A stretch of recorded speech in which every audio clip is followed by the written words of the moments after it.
waspada bahwa hasad atau ancaman bencana itu selalu ada. Pak, sekolah saya kan aman-aman aja, Pak. Udah sekian tahun tidak ada banjir, tidak ada kebakaran. Alhamdulillah. Tapi bagaimana dengan sekolah yang lain? Kemarin saya berkunjung melakukan pendampingan di sekolah SDN 03. S03 begini. Nah, SD 03 itu lokasinya Menggara Selatan itu pinggir kali benar. Jadi pada saat terjadi banjir agak sulit mana daratan mana air. Jadi pilot yang kita lakukan adalah kita tidak melihat sebagus apa sekolah. Yang kita melihat adalah bagaimana hazard, bagaimana ancaman yang ditimbulkan terhadap sekolah itu bisa diatasi, ya, bisa dieliminir terhadap program dari lingkungan sekolah. Jadi kembali kepada manajemen, ya, manajemen lingkungan bencana. Jadi diharapkan selalu siap dalam merespon baik pada saat berbencana seperti ini kondisinya, ya, tanggal darurat pada saat terjadi banjir orang dan sebagainya, dan pasca bencana. Pasca bencana adalah situasi kondisi yang porak-poranda. Pasca bencana adalah situasi dan kondisi yang porak-poranda diakibatkan oleh bencana dengan melakukan berbagai kegiatan sehingga situasi bisa kembali seperti semula. Oke, lanjut.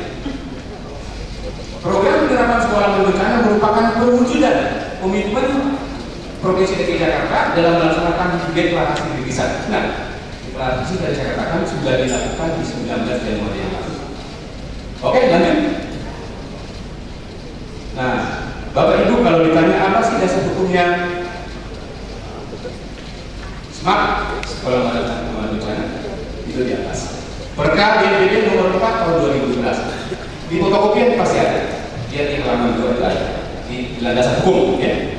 Kemudian Peraturan Menteri Pendidikan dan Kebudayaan nomor 62/2015 tentang kegiatan ekstrakurikuler pada pendidikan dasar.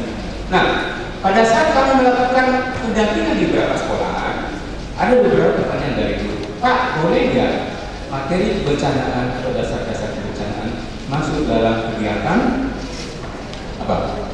Pembelajaran kurikuler? Jawabannya adalah itu menjadi kewenangan distrik. Kalau yang harus, ya lakukan kecil. Kami siap membantu, BPD siap membantu bersama dengan distrik sampai sejauh mana.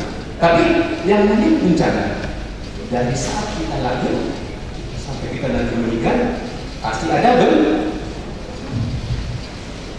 itu sudah kodrat. Wilayah kita di Indonesia ini seperti itu, terbagi dari 12.000 pulau dan semuanya memang berpotensi menimbulkan bencana. Kemudian pergub ini baru lahir kira-kira Oktober kemarin. Nah, pergub itulah yang ada di fotokopian di tas Bapak Ibu sekalian, nomor 187/2016 tentang penerapan sekolah daring madrasah aman dari bencana. Itu dasar hukum. Suatu ketika Bapak Ibu ngajar di sekolah, ngajar ke murid, suatu ketika ada murid yang nanya, apa sih Pak? Bu, dasar hukumnya? Dasar hukumnya adalah itu, ya. Tetapi yang sangat melekat adalah pergub. Nah, itu adalah internal dari DKI Jakarta. Kalau peraturan menteri itu nasional, ya. Kemudian juga perkab BNPB sifatnya nasional, ya, semua provinsi. Tapi kalau pergub hanya untuk wilayah DKI Jakarta. Jadi 10 indikator yang ada di pergub itu Bapak Ibu pelajari. Bisa aja nanti murid-murid Bapak Ibu nanya, apa sih Pak indikator yang ada di sekolah bencana? Ntar dulu saya buka dulu jawabannya. Nah, paling tidak kita sudah ngerti. Lanjut. Nah, itu tujuannya efektivitas dalam penyelenggaraan dan seterusnya. Langsung masuk 10 indikator tadi. 10 indikator. Nah, Bapak Ibu sekalian, inilah yang saya katakan 10 indikator yang Bapak Ibu harus ketahui. Pelaksanaan sekolah madrasah aman bencana dilaksanakan dengan mengordinir 10 indikator di daerah yang terdiri. 1. Dua usah dipoto bukan sudah. Di foto baru di-share lagi. Oke, ya. Oke, silakan. A. Dilakukannya peta aman bencana sekolah oleh kepala sekolah. Jadi kepala sekolah menetapkan mana sih di sekolah itu yang benar-benar rawan bencana. Nanti dibuatkan petanya. Gimana Pak cara membuat petanya? Nanti dibantu oleh BPBD. Yang penting Bapak itu tinggal menentukan. Pak, di lantai 2 ruangan sekian termasuk rawan, karena itu sering terjadi korslet strip, berarti bencana kebakaran. Oke, ya. Kemudian ditetapkannya prosedur tetap penanganan bencana. Prosedur tetap dibuat oleh BPBD bersama dengan Kren Indonesia. Jadi protap adalah sama.